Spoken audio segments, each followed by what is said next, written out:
in the United States, and it's because of November 5th, Election Day, but it's also because of tariffs. The tariffs have been so good. We're taking in trillions and trillions of dollars. I heard them before I came up. I heard you're all on television now. They're talking to all the networks, everybody's covering it. Look at these characters back. Look at all of them. And and they were talking about the tariffs. The tariffs nobody understood tariffs like I understood tariffs, and the tariffs are having people go into our country and spend tremendous numbers like we've never seen, and that brings jobs with it. It brings jobs, it brings importance, it brings everything. It brings a strong military. It brings a lot of things to other countries. I mean, if you look at some of the deals that we did, if India was going to go to war with Pakistan, and as you go to war, we're not going to do any trade.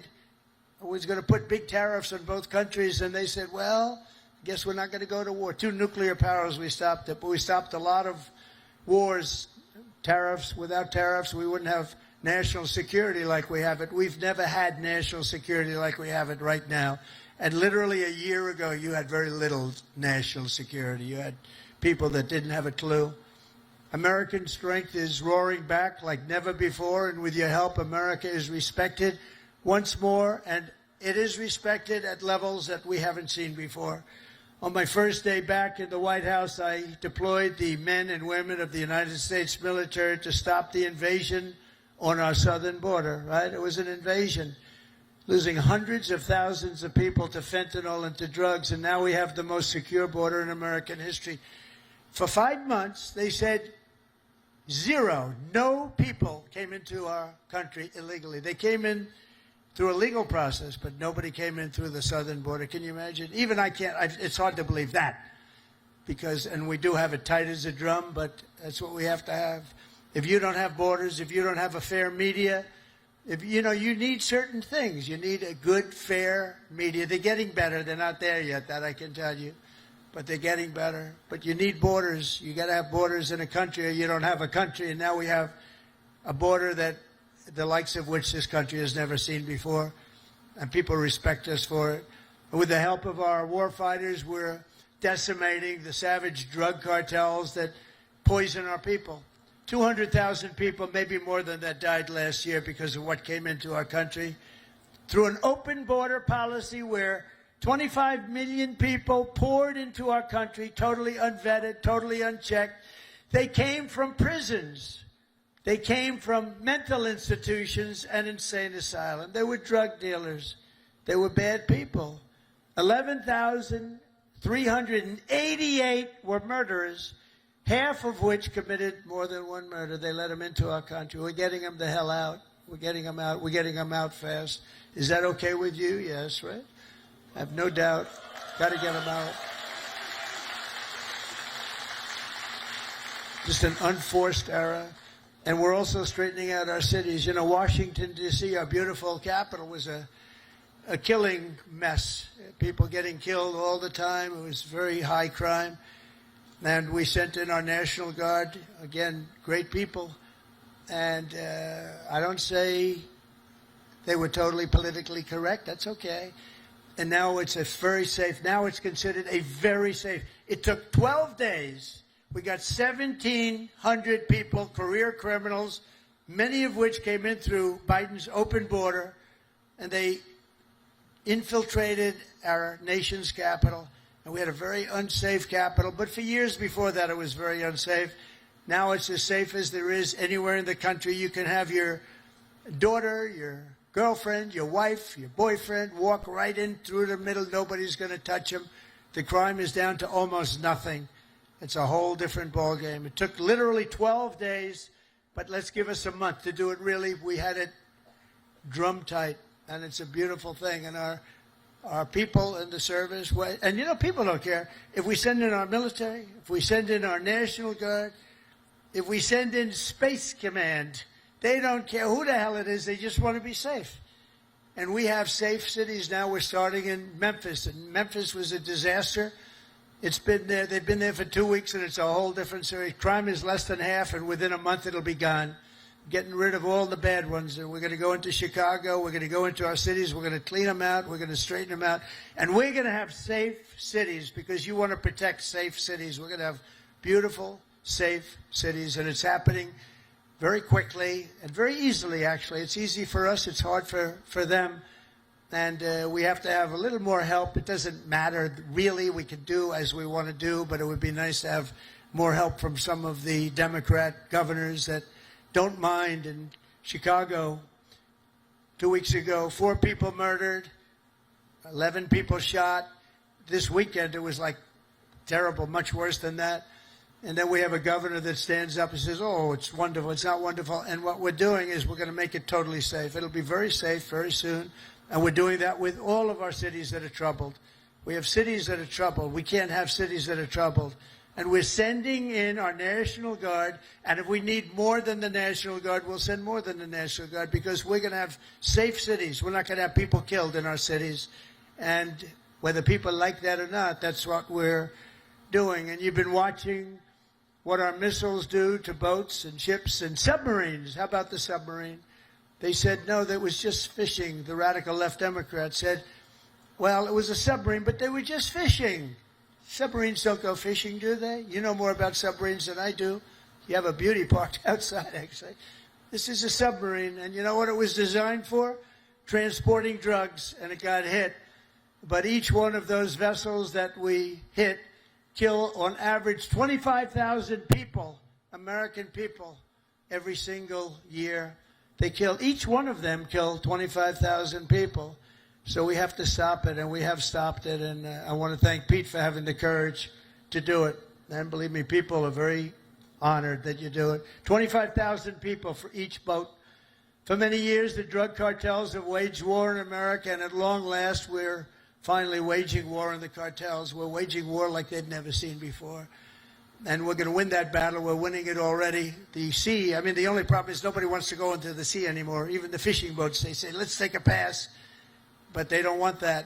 But we're knocking them out one by one. And very importantly, we've almost stopped completely the drugs coming in by sea.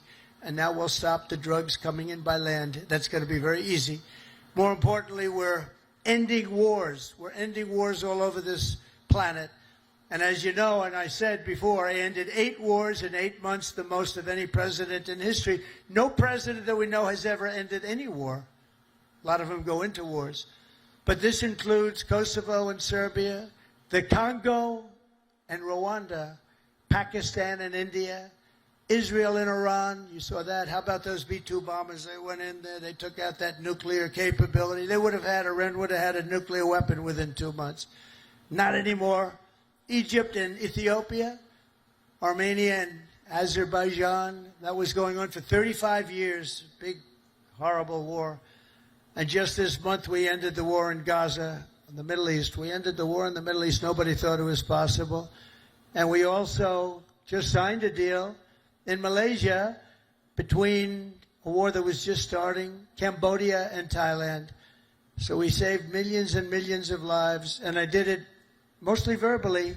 We didn't have to get you involved. When we don't get you involved, that's a good thing. We don't want you to get involved. If I can avoid you getting involved, if I have an ability to do things that maybe other people don't, or we see things, but we stopped a lot of those wars based on trade and tariffs and penalties, and you know they're getting all ready to fight, and then we tell them, no more trading with the United States. We're putting tariffs on your nation, et cetera, et cetera. It's called national security for us, but it's really national security for the whole world. And everywhere we go, America is actually making peace, and it's peace through strength. When they look at this, when they look at you people, they say, we're not going to mess around with them.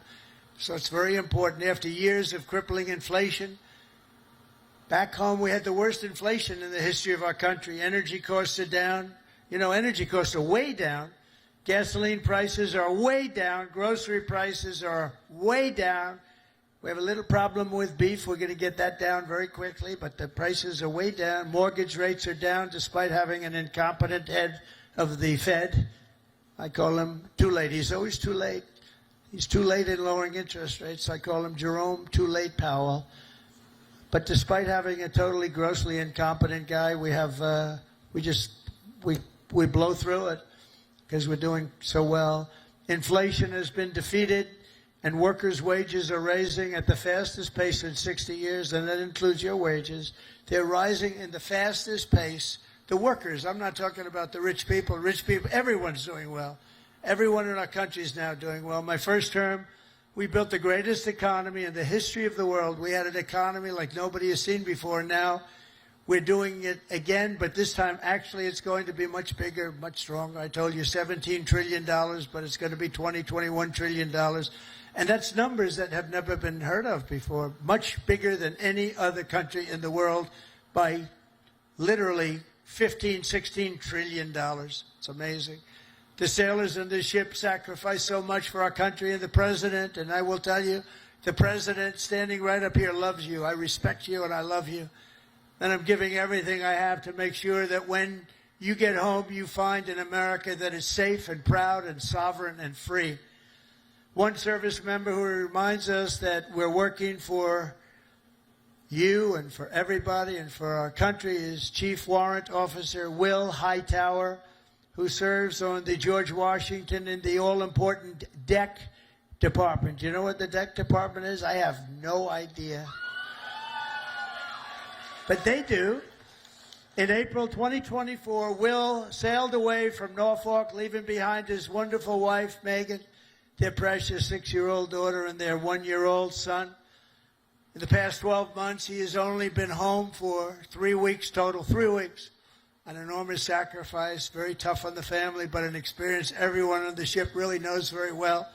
In February, Will's tour will come to an end, and he will finally be going home just in time for his daughter's birthday. So, Will, I want to thank you together with all of those people that go through the same thing. I want to really thank, where is Will? Is Will around here? Where is Will? Wow, look at him. These are good-looking people here. That's great, Will. How does it feel? Good? That's great. Feels amazing. That's fantastic. That's fantastic. See, in the old days, I'd say, does your wife still love you? But I don't do that anymore, you know? Does your wife still love you? Yes. Do you still love your wife? Every day. That's good. Okay, that's good. So that's good. Great. Beautiful. Say hello to your daughter, right? And your wife. And just in conclusion, every sailor here today inherits a legacy of valor and grit and glory unmatched in the long history of mankind's voyage on the seas. It's a voyage like nobody's ever had like you have. For 2.5 centuries, America's Navy has preserved the vision of our first commander-in-chief who gave this ship its storied name, its righteous soul, and its timeless motto, first in war, first in peace. Very famous phrase, George Washington. After 250 years, that is exactly what our country is today. It's first in war, first in peace, first in wealth, first in power, first in science, first in spirit, and first in freedom. And we went through 4 bad years, but now America will always be first again. If you have the right person up here, if you have somebody that understands a lot of different subjects, we're going to be bigger, better, stronger, and more important, really, frankly, to the world. Japan respects us. If you see what's going on all over the world, they're respecting us again. They respect us like never before. The treatment they gave me all over as I go around to different countries is great, but it's really a respect for me, but it's a bigger respect for our country. They respect our country again. They didn't respect our country just a few years ago. From Boston Harbor to Hampton Roads, and from Caribbean Sea to the Red Sea, from the Atlantic to the Pacific, and from the Persian Gulf to what is now known as the Gulf of America. Isn't it nice? They say it now routinely. I heard the news today. The Gulf of America, weather is wonderful. They don't say it with a smile. It's called the Gulf of America. How did that happen, right? And it took me, for many years I said, why is it called the Gulf of Mexico when we seem to have the shore? Well, we do. We have 92% of the shoreline. So I said, when we make it back, not if, when, too big to rig. We made it too big to rig. I said, get out and vote. Too big to rig. Make it that way. I said, I'm going to change it. And one of the first things I did is I changed it. Nobody could even fight it. They tried. We got sued all over the place. We won every suit. And it's now officially the Gulf of America. Isn't that nice? But our sailors have written honor, greatness, and triumph into the pages of history. What you're doing is incredible, and it's an incredible time for our country. On gun decks and flight decks and torpedo rooms and cockpits, the men and women of the Navy have poured out their blood and sweat and tears to defend the land of the free and the home of the brave. They've crossed icy channels, leapt from burning wreckage, stormed into frigid waters, soared into deadly skies, and laid down their lives to ensure the survival of liberty. Now, all of us here today carry on that noble mission, and no matter what challenge comes our way, no matter what danger we face, we hoist our great American flag very, very high. We race into the waves, and we rally to that immortal battle cry of the American sailor, damn the torpedoes, full speed ahead, right?